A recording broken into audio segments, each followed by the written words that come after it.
Bonjour à tous, bienvenue dans Au cœur d'unité embrasée. Mon nom est Yann et je serai l'animateur de cette émission. Aujourd'hui, c'est une nouvelle série. C'est un invité très spécial qui me tient vraiment à cœur. On va vraiment commencer, décortiquer son enfance, à partir de là jusqu'à son arrivée au Canada. Ça va être pas mal ça, le premier épisode de cette nouvelle série de 4 épisodes. N'hésitez pas à laisser un like, partager, activer la cloche pour voir les prochains épisodes du podcast. En même temps, ça nous soutient, nous, toute l'équipe. Sur ce, on commence. Salut Winner, ça va? Ça va bien, très bien. Et toi? Ben, ça va super bien. Très heureux de t'avoir aujourd'hui avec nous sur le studio. Puis toute l'équipe te remercie d'avoir accepté l'invitation. Ouais, merci beaucoup. C'est vraiment un plaisir d'être ici dans cette jeunesse. Je suis vraiment reconnaissant d'être ici dans ce podcast-là. Merci pour l'invitation. Je suis vraiment prêt à rendre gloire à Dieu ici. Amen. Je sais que ton témoignage va pouvoir toucher les gens aussi. T'as vécu des choses quand même difficiles, je trouve, vite fait quand on avait parlé. Mhm, C'est sûr, je vais en découvrir avec les auditeurs justement aujourd'hui. mhm. Euh, on pourrait commencer tout simplement, peut-être tu pourrais parler, te décrire pour ceux qui ne te connaissent pas, les nouveaux qui sont sur le podcast. Oh ouais, donc mon nom c'est Wenu. Vraiment, j'ai grandi aux États-Unis. Je suis arrivé ici au Canada en 2014. Je suis sportif, j'aime Jésus, puis je veux faire avancer son royaume pour sa gloire. Donc c'est vraiment ça, vraiment. Ouais. Ah, man, ça me fait sourire, vraiment. Ça annonce que du bon. Écoute, Wenner, on avait parlé l'autre fois et tu m'avais lancé ça que toi, tout a commencé aux États-Unis. Tu pourrais peut-être m'expliquer un peu davantage quelle ville, justement, où que tu as vécu ton enfance le plus, ton adolescence et tout. Ok. Bon, en fait, je suis né au Togo, en Afrique, et j'ai quitté le Togo quand j'avais comme 1 an et demi, 2 ans. OK, fait qu'assez tôt, là. Ouais, ouais, ouais, vraiment assez tôt. Et je suis arrivé aux États-Unis à l'âge de, bon, 2 ans, 1 an et demi.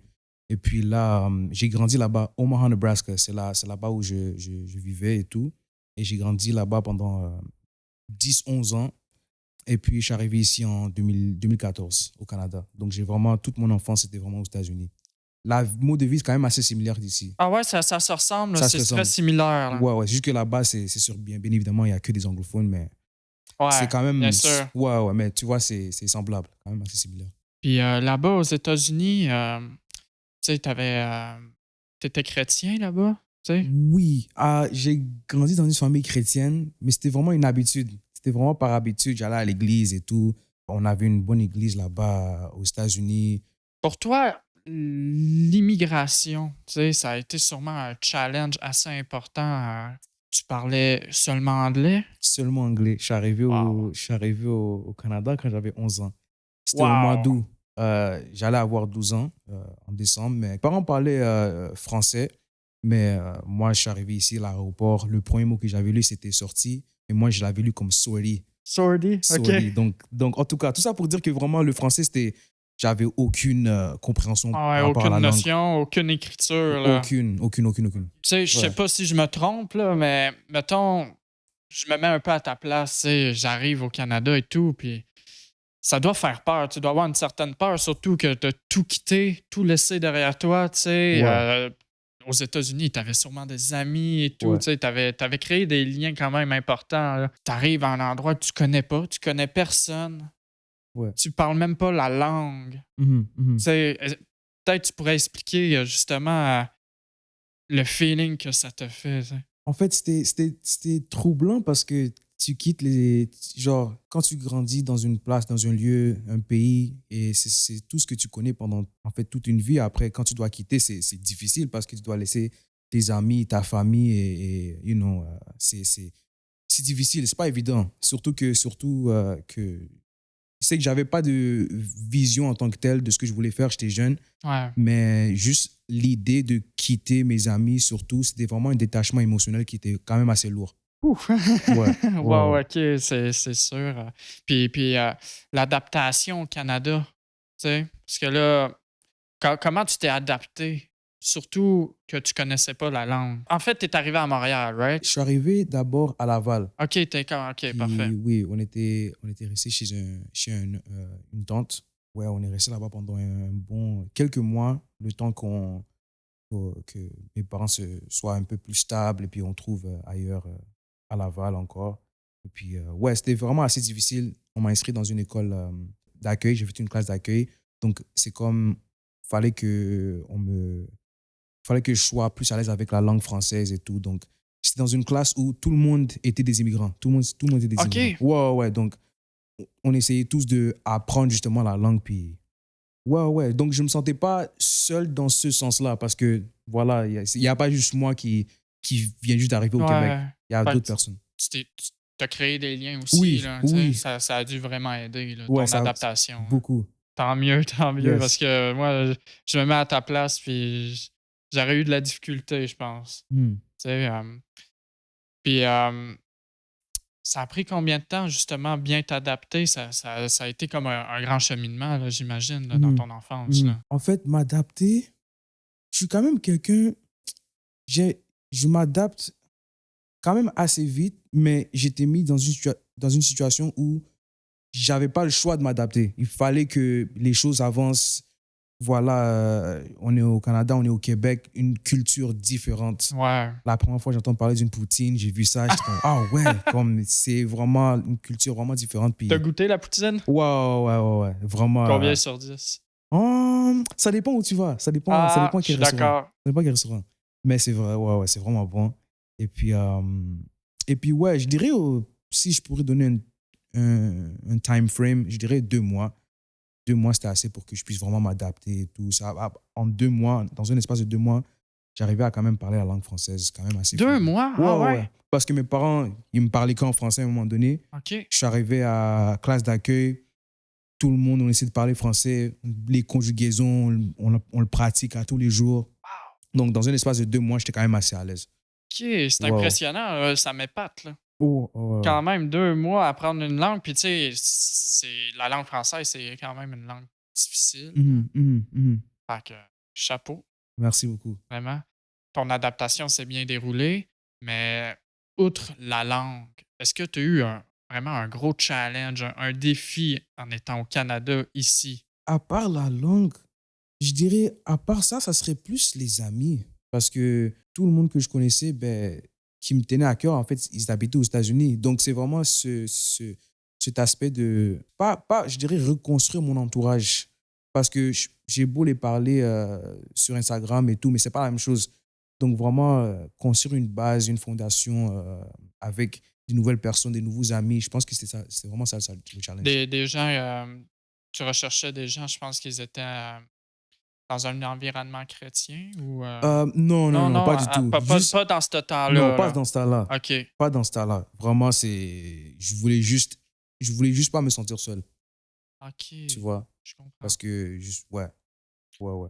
Ouais, j'imagine, tu sais, la la perte comme de ton entourage aux États-Unis, ça a comme créé une blessure à l'intérieur de toi? Euh, oui, c'était vraiment le fait de me détacher de mes amis aux États-Unis, c'est comme une genre de déchirure. Ouais. Tu quittes un pays, tu quittes tout ce que tu connais pour t'installer ailleurs, c'est pas Fait que là, évident. tu t'es créé comme un petit cocon et Oui, justement, tu as essayé de les combler un peu. oui, Tu oui. sais, Pour comme remplir ce vide-là, ouais, ouais, dans un je sens. comprends. Ta relation avec Dieu, tu sais, là-dedans, à ce tu quel âge à ce temps-là? J'avais 11 ans? 11 ans. 11 ans, tu sais, tu arrivé ici, aux États-Unis, ta relation, c'était Aux États-Unis, ma relation avec Dieu, c'était quand même assez so-so. C'est-à-dire, avant de c'était quitter, tiède un peu. tiède. OK, ouais. Avant de quitter les États-Unis, ben, je me suis fait baptiser à 11 ans, à mon église. Et puis, je sentais la présence de Dieu. Je savais que Dieu existait. Je savais Ouais. qu'il était là. Mais cette intimité, cette proximité avec lui, c'est comme en fait si je servais dans un sens le Dieu de mes parents. OK, Mais pas genre, fallait que j'apprenne à le connaître pour moi. ouais. Mais j'avais pas pas structure ou lignée vers où aller, dans ce sens. Fait que tu pas vraiment une relation intime Non, avec lui, tu non, non, sais, non, non. est-ce que tu lisais ta parole? Non, pas du tout? Quelques versets, les C'est versets qu'on apprend à juste l'église. pour dire genre Oui, c'est OK, comme je un comprends. checklist. OK. Fait Ouais. que tu sais, cette relation-là que tu avais avec le Christ, tu sais, surtout entre ta transition, des États au Canada, elle a pas changé, là, elle a resté comme elle est. Ouais, elle est restée comme elle est. Wow. Ouais. Ouais, pas facile, hein. OK, tu es arrivé au Canada. Là, tu nous as parlé de tes défis. Si tu pouvais retourner au jour où tu as quitté les États-Unis, OK, est-ce que tu referais les mêmes choix? Si oui, pourquoi? Si je pouvais retourner au jour que j'ai quitté les États-Unis, est-ce que je ferais les mêmes choix? Tu sais, tes choix avec Dieu, tes choix d'amitié, tout ça. Euh, Le temps que j'arrive ici au Canada, genre? ouais, exact. Est-ce que tu referais vraiment le même schéma, le même scénario? Oui et non. Parce Mhm. que si je retourne en arrière, c'est pas quelque chose que je voulais. Je voulais pas Ouais. quitter les États-Unis. C'est mon père avait trouvé mieux ailleurs. Moi, ça m'importait peu venir ici au Canada.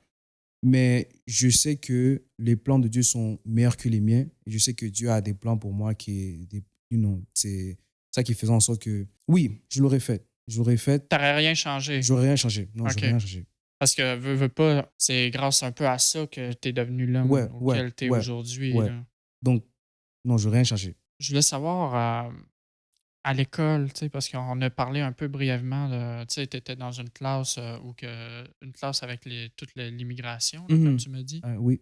Mais tu sais, le cheminement scolaire, tout ça, est-ce que c'était quelque chose de facile pour toi à l'école?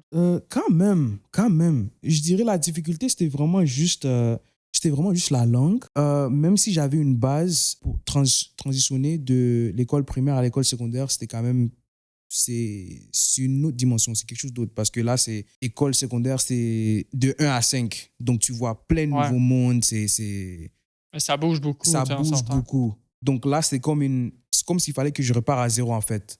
Parce que quand j'avais fini la classe d'accueil, ben, je disais bye aux personnes, j'allais plus les revoir. Et encore même aujourd'hui, ouais. Ah ouais, tu voyais plus.